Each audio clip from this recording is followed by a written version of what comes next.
From the language app Babbel, this is Multilinguish. I'm executive producer Jen Jordan.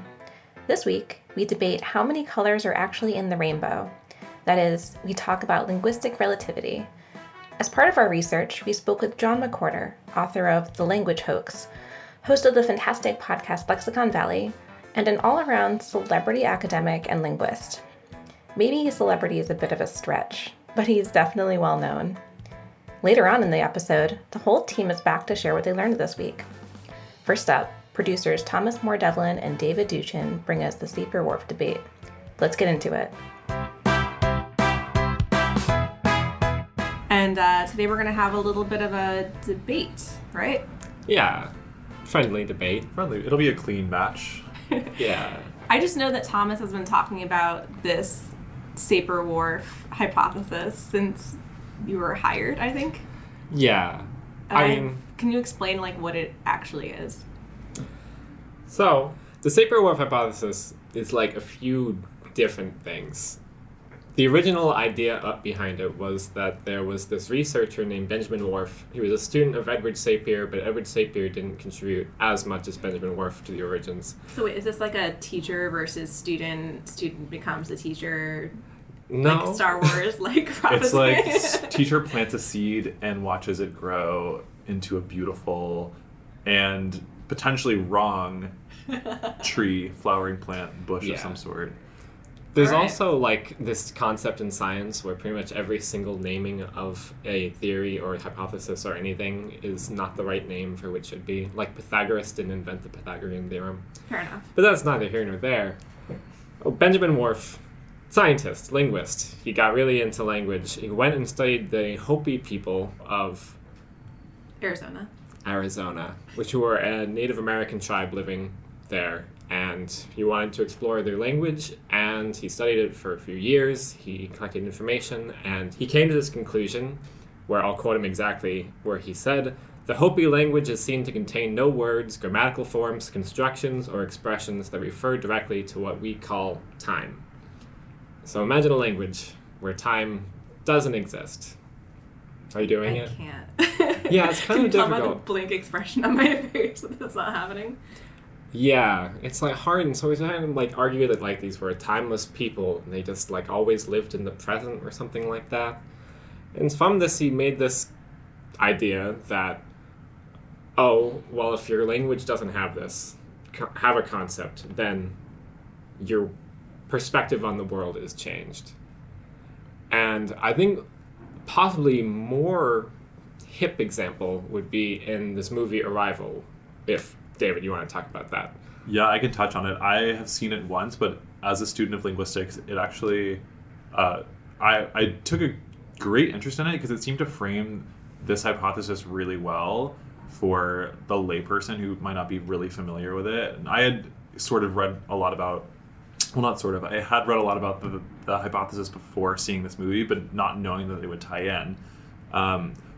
I won't give anything away. I don't want to spoil anything, but the plot of the movie is basically there's a linguist, a language scientist, and she is tasked with trying to communicate with these aliens that just show up on Earth one day, and all of the world's militaries are freaking out. No one knows what to do, how to talk to them, or what they want.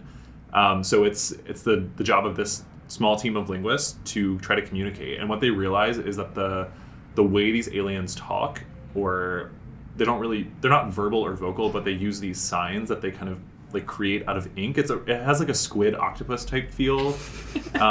Really creepy, but you start to see these aliens get sort of humanized, and you kind of empathize with them because it's clear they're trying to communicate something, but no one can figure it out. So there's all these scenes where is it Amy Adams? It's Amy Adams. Yeah, I always confuse her with Emma Stone and with the other redheads of Hollywood. I confuse her with Rachel McAdams. Oh, who wasn't she sense. In Mean Girls? Wasn't she? Yes. Okay. She's Regina George. That's what I thought. This time it's Amy Adams. Although I think Rachel McAdams would have killed this role equally.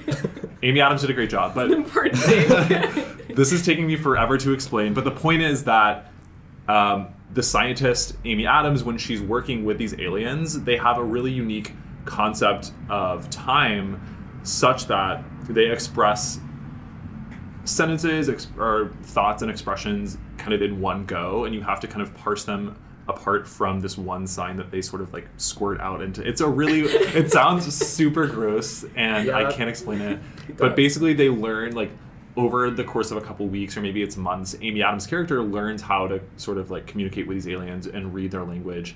And she begins to sort of like adapt her worldview and her perspective to fit the way that they see the world, which is not on a finite continuum from start to finish. It's kind of like these beings can transcend the boundaries of time. And so when she begins to be able to speak with them and communicate with them, then she sees her world differently. And the whole narrative of the story kind of weaves that in as well. Like, you're kind of following her from the beginning, and then like things are out of place and you're not sure chronologically what's happening when, but then it all kind of ties together in the end. So I don't want to give away too much, but it's a really beautiful movie. And so it gets you thinking, is it possible if you start to adapt or acquire the language of another group that doesn't necessarily have the same way to interact with the world or interpret the world as you do, are you going to start to see the world in a different way? Is their way of thought going to have an effect on your way of thought communicated through language? So it's sort of like the trippy, like, college conversation you have at 2 a.m. is like, what if the blue I see is not the blue you see? Exactly. Is that where we're going? That's where we're going with Yes. this. Yeah, and there's actually a really famous example. I think Thomas will probably bring it up. Yeah, blue will come back. Blue's important in this whole thing. All right, we'll put a pin in that. But basically, when you talk about these grand claims about like this group of people not having a time, like Benjamin Whorf was basically entirely disproven, because there was another linguist, Eckhard Molotky, where he wrote an entire book called Hopi Time, and he showed how many different Hopi words and expressions use time. And it was basically like, I don't know what Benjamin Whorf was doing with this tribe, but like, he was wrong. And so for a long time, the whole concept was frowned on, and like studying it was like, you're an idiot, like this isn't true, all languages are the same. But more recently, in like the later 20th century, and especially now, there's this thing called Neo-Whorfianism, which sounds like a Star Trek religion, but it's not. It's kind of the same concept where language can affect your thinking, but the claims tend to be a little bit smaller. For the purposes of this, can we call it A New Hope and continue the Star Wars theme instead of the Star Trek theme? No, we're going to use all the sci-fi. I mean, A New Hope does make sense in the whole story. I mean, I'm not going to go through and explain how all the episodes of this align. Someday, that's for the podcast. But I think the name A New Hope is sort of appropriate because, so Benjamin Whorf comes out with this sort of like groundbreaking theory that rattles all of what we know about linguistics, and then you have other linguists who come back and say, well, maybe that's not exactly right. Like, this is people. You mentioned Eckhard Molotky. I think I'm saying his name right. His 600-page counterargument was basically boiled down to Whorf's hypothesis is a load of baloney, and here's why. Mm-hmm. But I think that now with the movement of Neo-Whorfianism, there's a little bit of leeway and room for what's I've read is called the weak hypothesis, which is basically that language doesn't necessarily shape thought, but there are ways and there are correlations between the two. And I really want to start this debate so we can kind of get down to the meat of the issue and sort of beef up our arguments and get talking and get thinking, because I don't necessarily know what the correct answer is, how much weight the hypothesis holds, but I'm more inclined to think that it is kind of a load of baloney, that language doesn't shape thought in the ways that Benjamin Whorf had originally proposed, and I want to see what you have to say about it.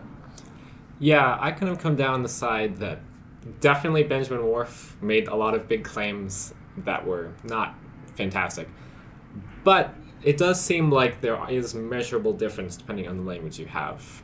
And the main thing is that usually when this stuff comes out in the media, it ends up that people talk about Sapir-Whorf and they talk about like these grand things, and they're like, here's why speaking a different language makes you better at tying your shoes, which doesn't make as much sense. It doesn't. So I think the best way to go about this is we're going to go through 3 different grand claims that are being made in relation to Sapir-Whorf, and then kind of debate what the evidence actually tells us about them.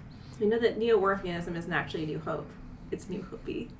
Oh no. That was Anyway, Cut it we'll, out. we'll cut that out. no. We need to publicly humiliate Jen. Yeah. I've been holding on to that I mean, for the last 2 rounds of conversation. Is it out of your system now? It's out of my system. Okay. Let's hit the 3 Let's points. begin. Let's hear them. all right, we're going to start with financial planning, the most exciting place to start. It's my jam. That's how I spend Yeah. my Saturday nights. So financial planning, the idea behind this was there was this Yale economist, Keith Chen, and he did a study of a bunch of languages and tried to find this correlation that does the language you speak correspond to how well you are for planning for the future? And he specifically focused on money. So his basic hypothesis was that languages that have a future marker, which English does have, when you say I will go to the market, the will is a future marker. Mm-hmm. He hypothesizes that will make you worse at planning for the future, which seems counterintuitive, but that is the hypothesis, because people who don't are just more linked to time. It comes down to time a lot with Sapir-Whorf, interestingly.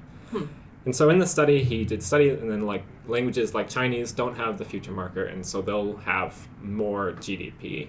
And so he made this big graph, and he showed the GDP of these countries to show certain countries, the ones that use a language that doesn't have a future marker, are better at saving, if that makes sense. So we did this by GDP, not actually by personal savings trends. Yeah, just a more general, because I Okay. guess that's probably easier to get overall, especially because people are going to vary so much. Mm-hmm. So it does look from his study, and he's done a TED Talk. A lot of people who talk about Sapir-Whorf have done TED Talks at this point. I don't know what it means, but They like to talk. yeah, we're going to have another TED Talk mentioned later on. But this was Keith Chen's hypothesis, and it does seem backed up by the evidence. Okay, so that I have a lot of points of rebuttal, and I don't even know how to sort them out to where to begin. Okay, so let's start here. So let's assume that because this is not my own example, I didn't come up with this, but I read this somewhere and it struck me. So France has one of the highest GDPs in the world, really large economy, part of the EU, and they speak French there. That is, I guess it doesn't matter that they're part of the EU, but they have a really high GDP, and they speak French there. That is the language of France. So you could make the argument, if you follow your line of logic, or not your line, Thomas, but Keith Chen's line of logic, that because they speak French in France, they are better at economic planning, they're better at building for the future, or whatever inherent quality about French it is that gives them the ability to really just amass a lot of capital and build on it, all that good stuff. But then you look at a country like Haiti, which is a Caribbean island, also speaks French for the most part, and their GDP is one of the lowest in the world. I think I read that it's 138th or somewhere around there. So where is the disconnect? Why is it that one nation that speaks French in the Caribbean has such a low GDP compared to another nation that speaks the same language? So you're talking about an apples to apples comparison about the language that they're speaking, and why would that be so different? Right. And if you want to hold that variable constant, because it is, I don't think the dialects of French spoken in Haiti and France are so much different that they're considered different languages. So let's consider them the same for now. Then you have to assume that there's some other factor in there that's contributing to why these two nations have such different GDPs and economic standings in the world. And if you assume that, then you're saying that the language isn't inherently the only factor behind the thought and the actions and the motivations of the people who speak that language, that there's something else at play, whether it's environmental factors or cultural factors, the ways that the different societies work that are not explicitly tied to language that are affecting these outcomes. Does that make sense? That's interesting, but I feel like you're applying a correlation causation thing, whereas he's using an illustrative way to show that these cultures are probably good at saving because of the way they approach money. You're approaching it that if you speak this language, you have to have a high GDP.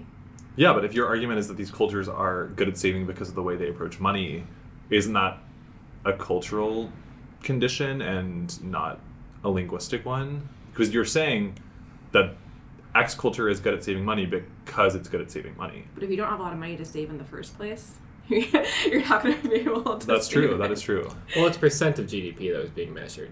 So, I mean, it could go either way.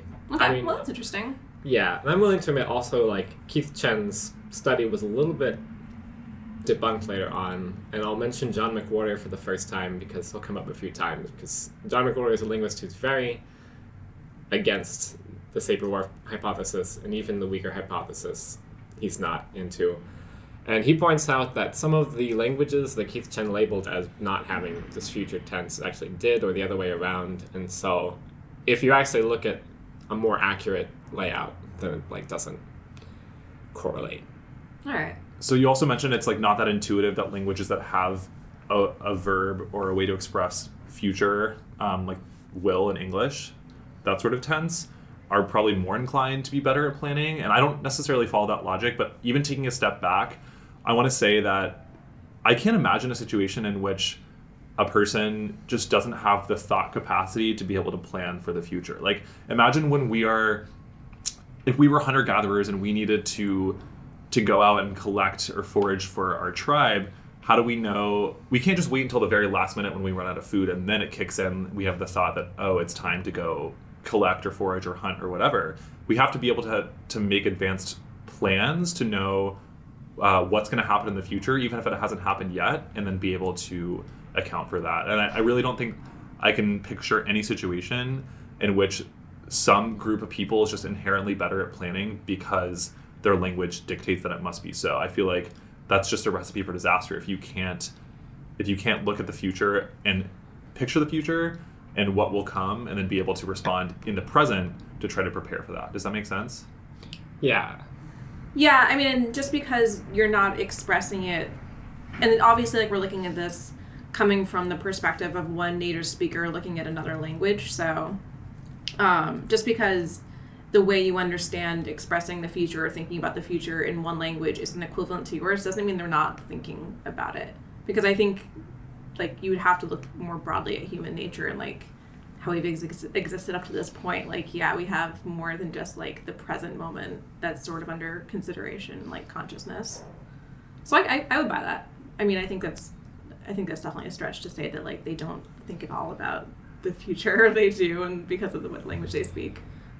I think on David's side so far. Okay. Chalk one up for David. Point one, David. So we'll go on to grammatical gender and the brain. We love talking about grammatical gender here.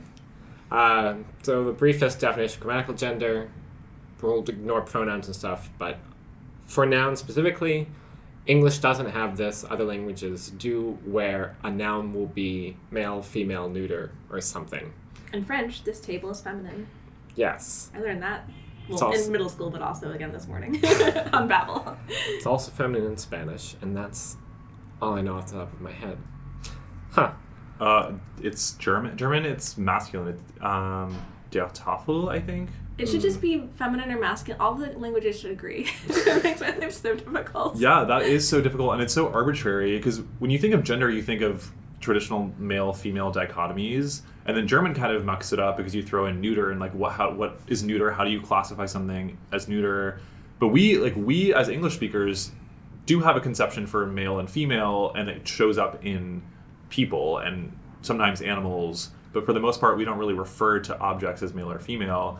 But why in German, and this is the point you're about to bring up, why in German do some words that are masculine appear as feminine in another language, for example? And I forgot what the bigger point I was going to make. As an intro, it was really good. And I think Thomas was making a point, and then we interrupted him to talk about this for a while. Oh, well, the point I was going to make is that I think gender should kind of be technically viewed as type or classification, because the word gender, I think, especially today, is kind of loaded with this sort of male-female iconography and symbolism behind it. So if you think about gender as type, I think that can help us sort of lay a groundwork for what we're about to discuss and how people, if you don't think about, I'll just stop there. Yeah. Well, I will say, even English speakers do gender some objects, like ships we call she, and it's weird. Nations, we call them she. Yeah, I guess that's mainly, I can't think of any examples of like objects that we call he specifically. Yeah, I can't think of like a big example that everybody uses. Yeah. I'm sure we'll think of it after we're done recording. Yeah, we'll come back.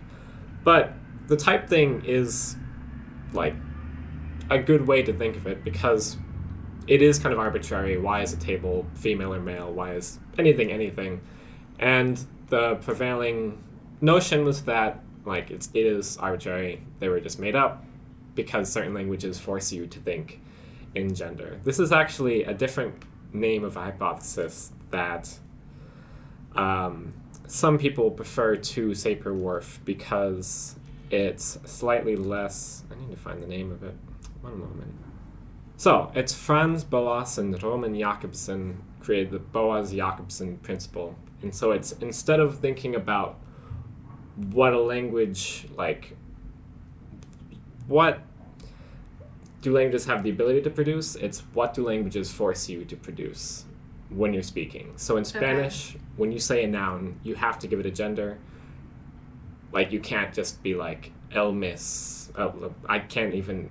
If you erase, like, the gender from la mesa, it'd be like mes, and then you wouldn't have it though.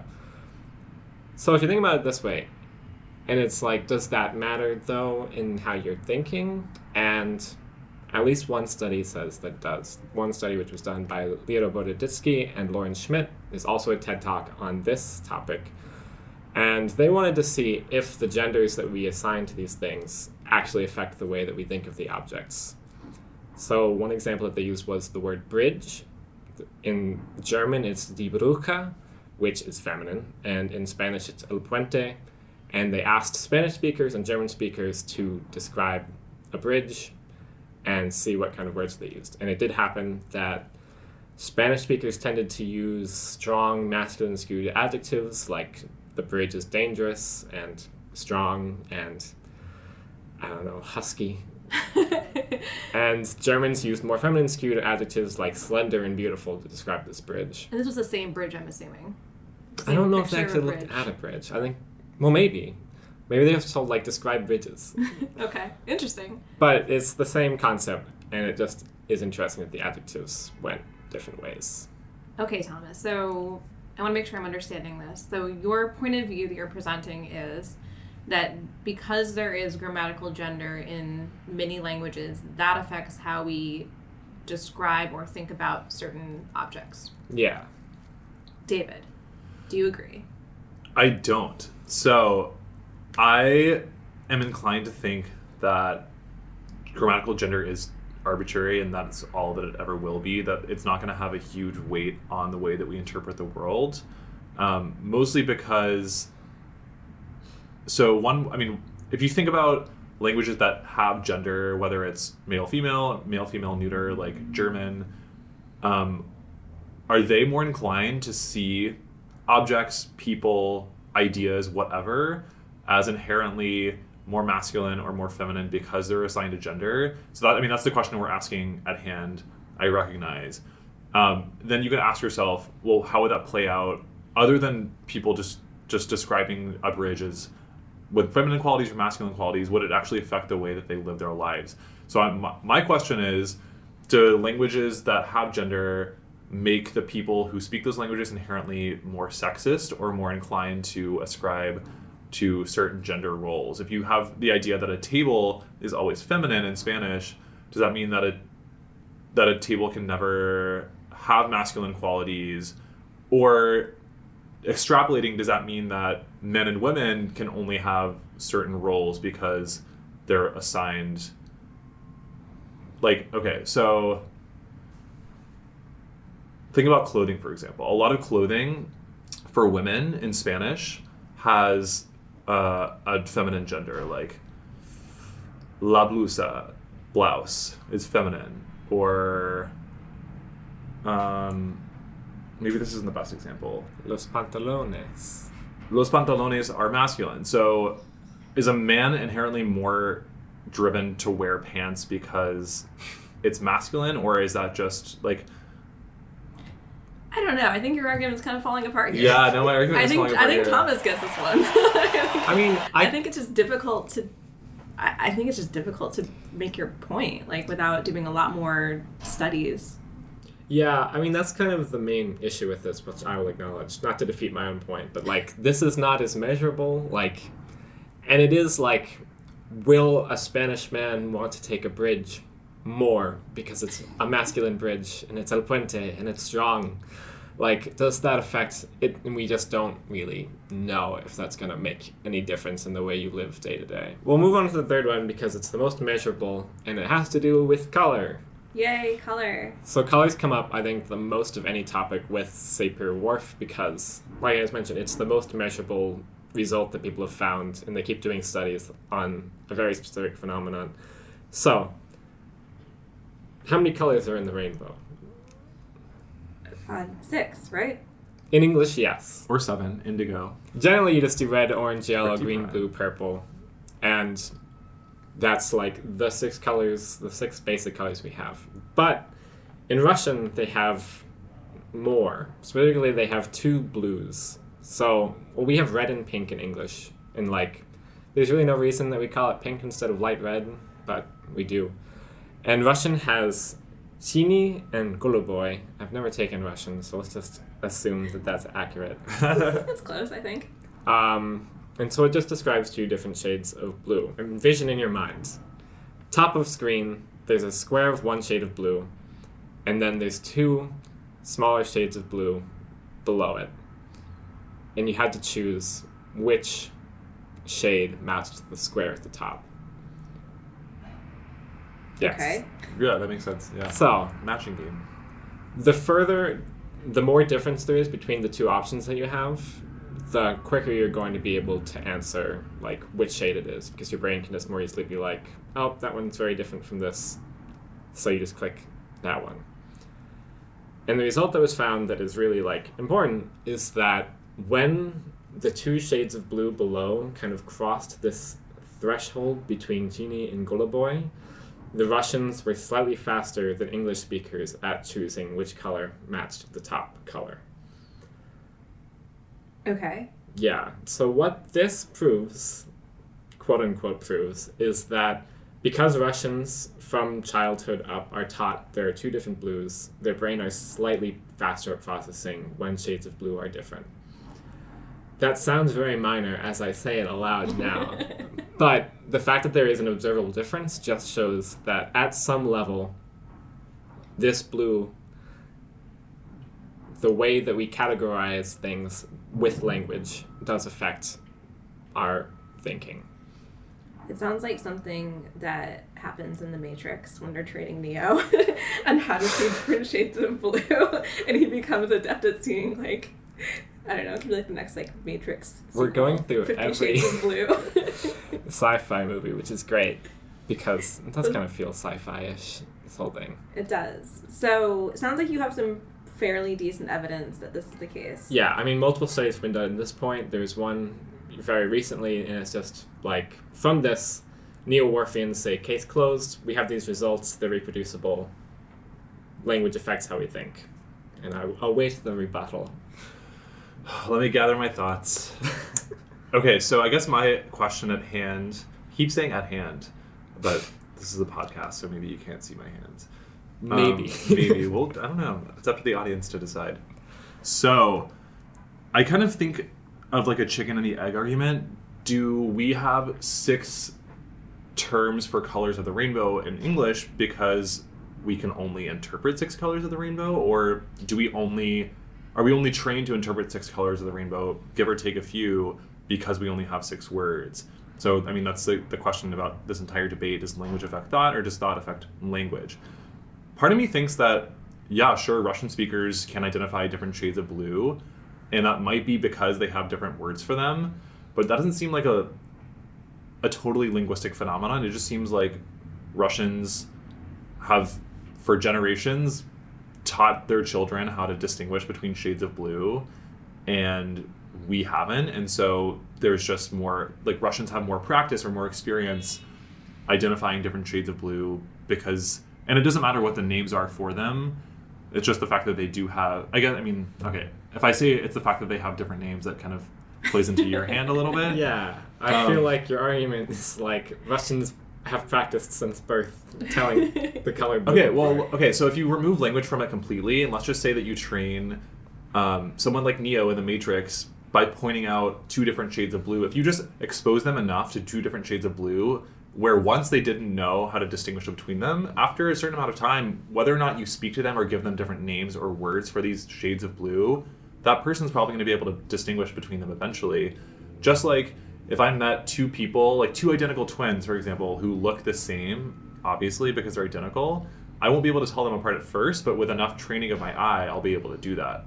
Because it has to do with the way that I'm absorbing and collecting information, but not necessarily linguistically. And like those 2 twins, I just thought of this example, and I'm really proud of it. So if those 2 twins have different names, yes, they're different shades of the same genetics or the same DNA, but just the fact that they have different names doesn't inherently, that's not what makes them different. It's the fact that they are different, and over time you just learn how to pick them apart and separate them.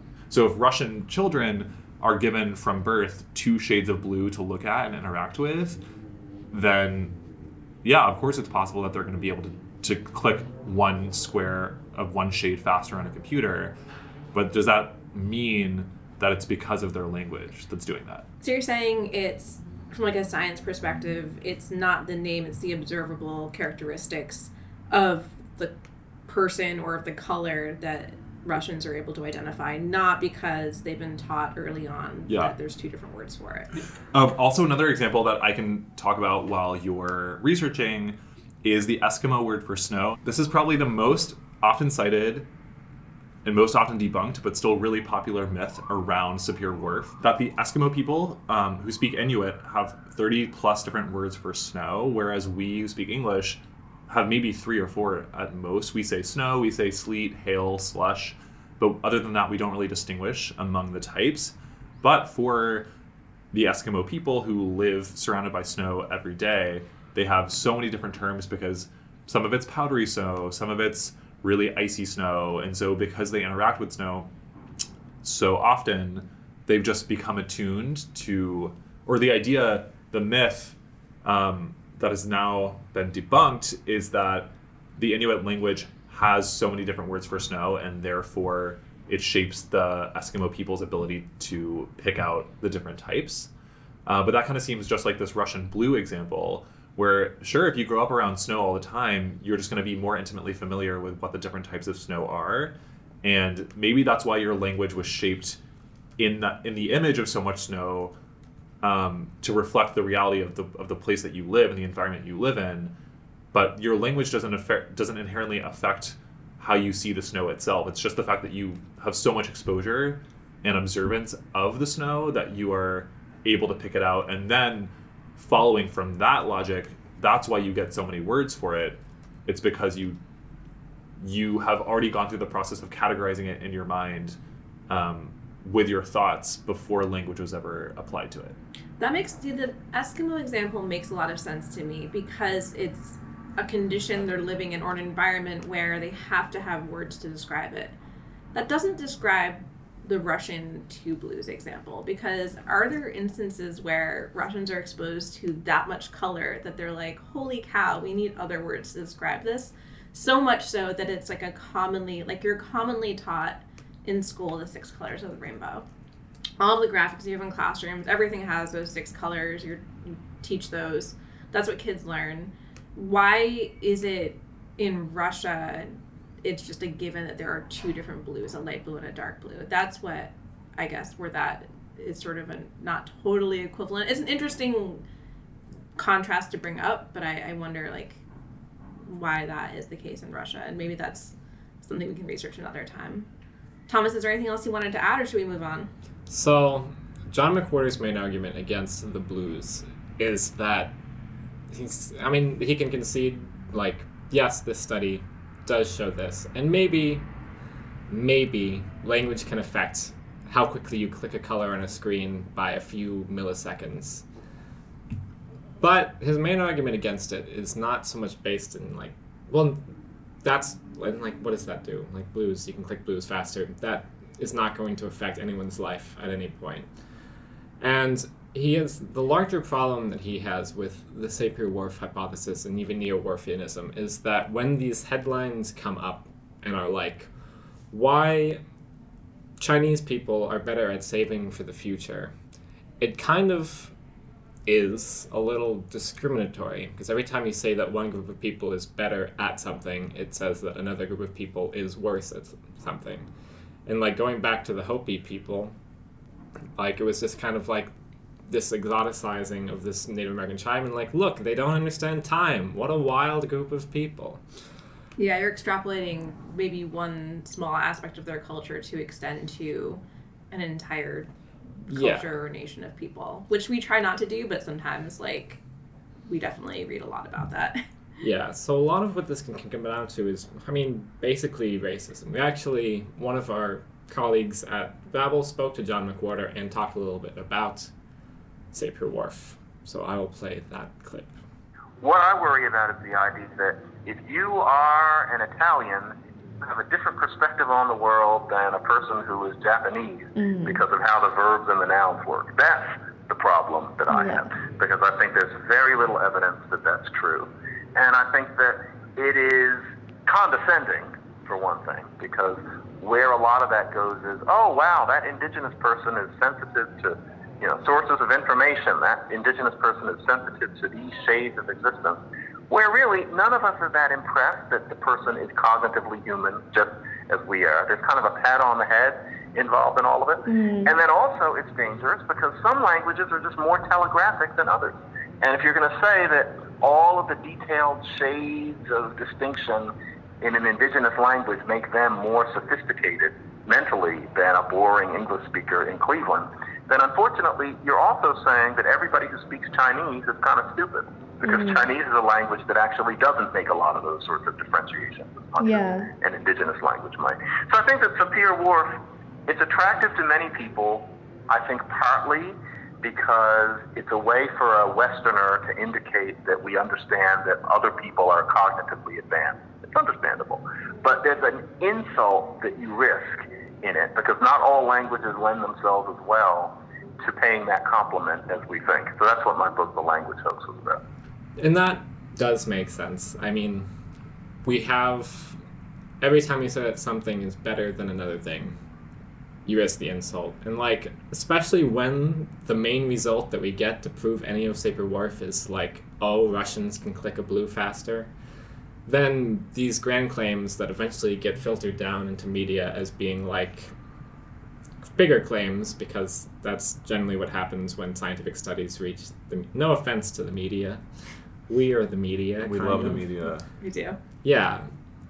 But when these things get inflated based on like a single study, it can kind of just bolster this idea, and then it gets to the point where it's just, you're like, oh, people who speak a different language think differently, they're different, and you can justify like, oh, they're different because they speak this other language.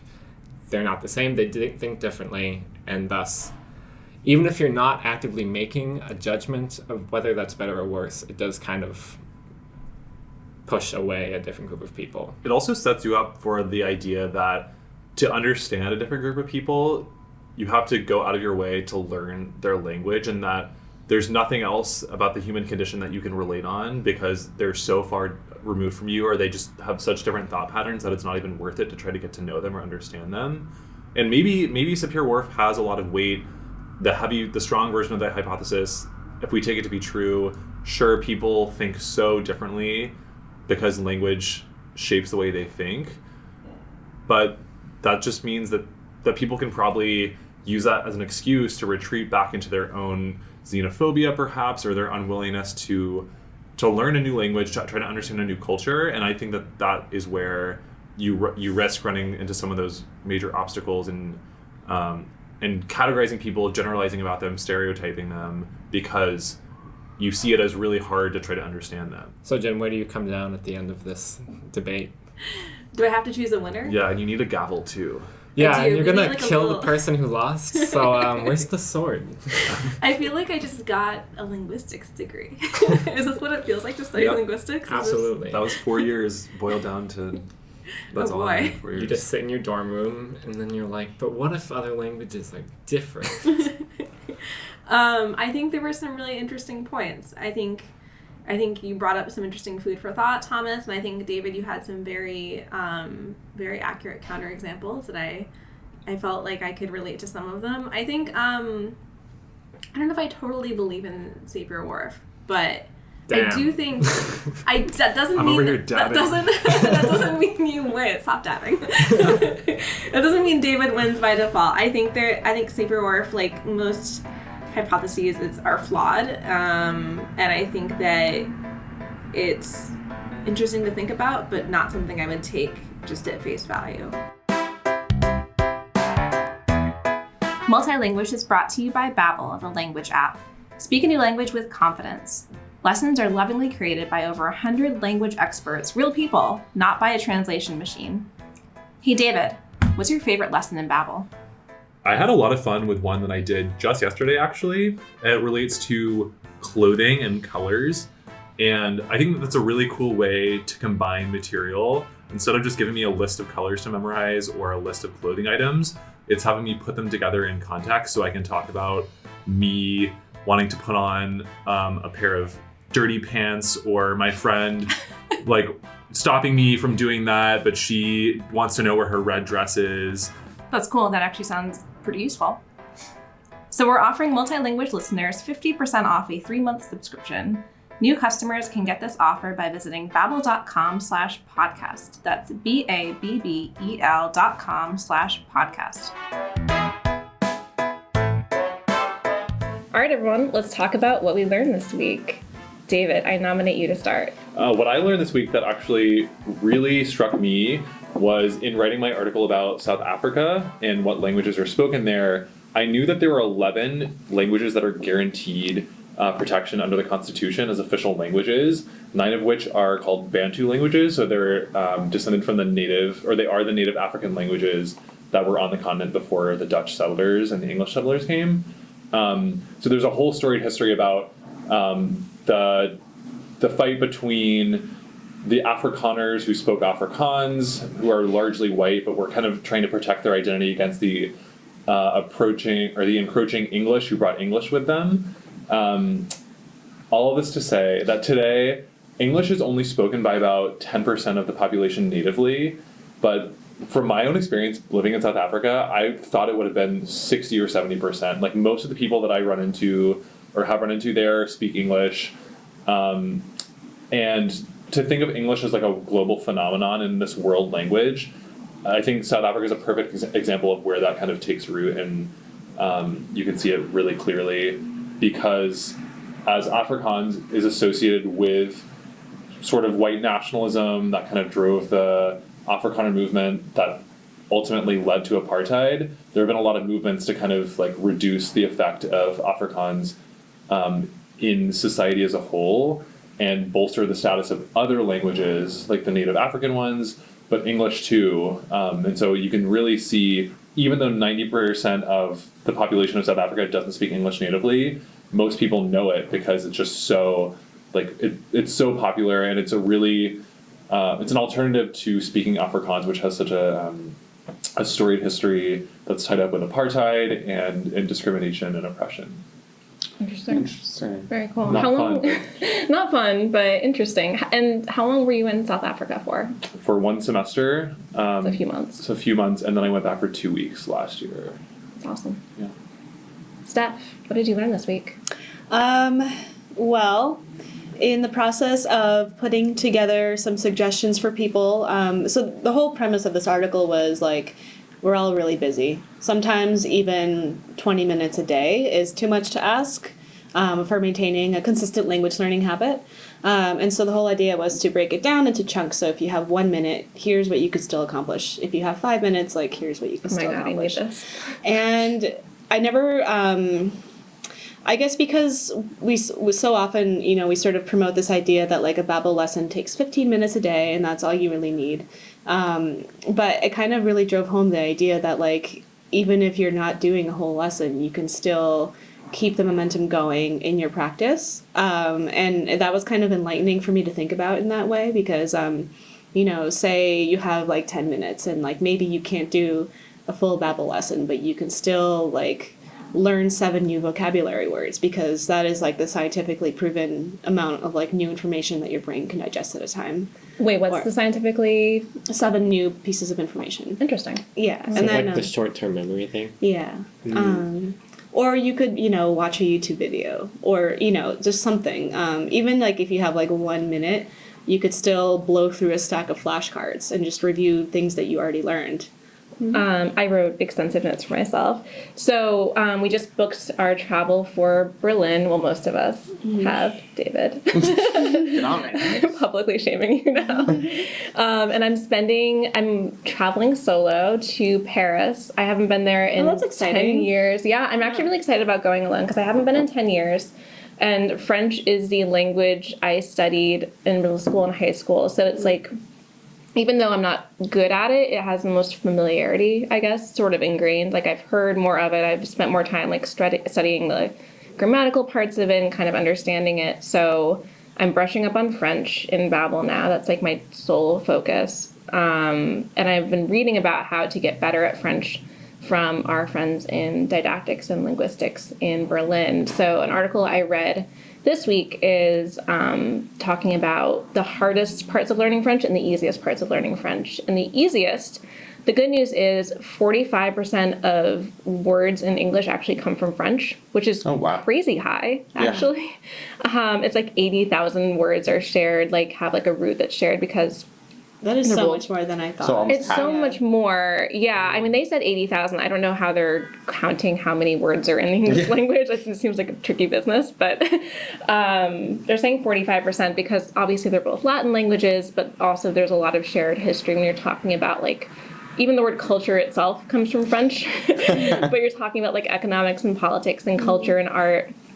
All of those words are essentially, in a lot of ways, come from French. So there's a lot of words that I know already, which is great. The hardest part is obviously pronunciation. French people are notoriously difficult. And basically my strategy is whenever I'm ordering something or getting around is just to mumble the ending, so I never have to learn how to conjugate anything. And I can hopefully be understood if I just intonate correctly. Right. Thomas, what did you learn this week? So I did a bunch of BB Little stories on colors, color BB? words. Yeah, little babies. I've never heard anyone say that out loud. BB. Text speak IRL. Anyway, so basically where words that we have for colors come from. And, like, some of them are boring because, like, they've just been around so long. But, like, they've done studies that, like, cultures develop different color words every time. Like, black, white, and red are, like, the first color words that they get. So, like, those all go back to Proto-Indo-European. But some go Wait, along... why are they the first words that we have? Just because that's how it happens. Because, like, your first distinction is just, like... It starts out like a Teletubby show where you're just like consciousness. Like, the first distinctions you're going to make is, like, between light and dark. And so, like, and then the next thing is just your brain hooks on to red. And then, like, so those came very early, but, like, other colors that we think of just, like, as intrinsic to our language just coming, like, later on. Like, orange, like, which do you think came first, the fruit or the color? Obviously the fruit. Well, you got it. I mean, right? Like, why else would you need to describe what else is orange, except for Babbel? I was Except for surprised. Thomas. The most important. Except for Thomas. I know. And, like, but, like... He's a redhead. Yeah, well, the reason why they're called redheads is because the red word came around first. Anyway. Well, Dylan, what did you learn this week? All right, so we're gonna take a little turn. So I looked into crystals. Finally, somebody Yes. researched this. Jen I'm has so been happy. asking for this forever, and so here we are. Nobody cares about crystals anymore. Yeah, it's been a while. So basically looked into, like, healing crystals and whether they can help with language learning in any way. And the short answer is, if you believe in crystals, they can help with anything, because scientists believe that they're largely, they have a placebo effect. So basically, if you believe that they're helping you, then they can actually be beneficial. So there are crystals that are said to be better for certain things, like memory, focus, communication, all things that can relate to language learning. So I went to a local crystal shop here in New York City called Rockstar Crystals, and I spoke with the assistant manager, who gave his name as Emerald, which is definitely his real name. And he recommended a few specific crystals, including clear quartz, and which is really good for clearing bad thoughts, storing memories, and purifying the aura. That seems convenient given it's a clear rock. Yes, it does. Well, a lot of like this is the sort of associations do derive from the colors. Yeah, that's true. Yeah. And then he also recommended purple amethyst, which is also good for memory. It's good for vision and mental health in general. And finally, fluorite, which is it's actually considered a crystal of the mind, and it's said to improve mental focus. No, it's good for your brain. Is fluorite's the green one, right? It's multicolored, but it has like a hint of like turquoise, I guess. Is that the one that's in our drinking water? That's fluoride. I'm asking you. But it's actually the mineral form of calcium fluoride. Okay. Well, then it is. Anyway, the point is, as we've talked about with ASMR, hypnotism, all these different things, they're not directly going to implant language vocab in your brain, but they can possibly help with other things that sort of indirectly help with language learning. And they make your teeth stronger. All right, everyone. Well, this has been fun. Yes. Thank you. Multilinguish is produced by the content team at Babbel. We are Thomas Moore Devlin. David Duchin. Steph Koifman. Dylan Lyons. And I'm Jen Jordan. Ruben Vilash makes us sound good. Our logo was designed by Ali Zhao. You can read more about this episode's topic and even more on Babbel magazine. Just visit babbel.com/magazine. Say hi on social media by finding us at Babbel USA, all one word. Finally, if you like what you heard, please rate and review this podcast. We really appreciate it.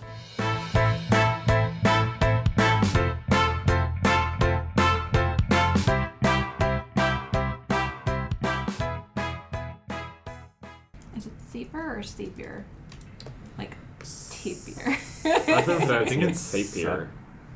I'm gonna do it. Let's debate about it, guys. Sapir-Whorf pronunciation. You should just mumble every time you have to say it. Sapir. So that is your hypothesis. Tell me more about that. Sapir-Whorf hypothesis. I don't trust that. I I did that just sounds- say that. That sounds made up.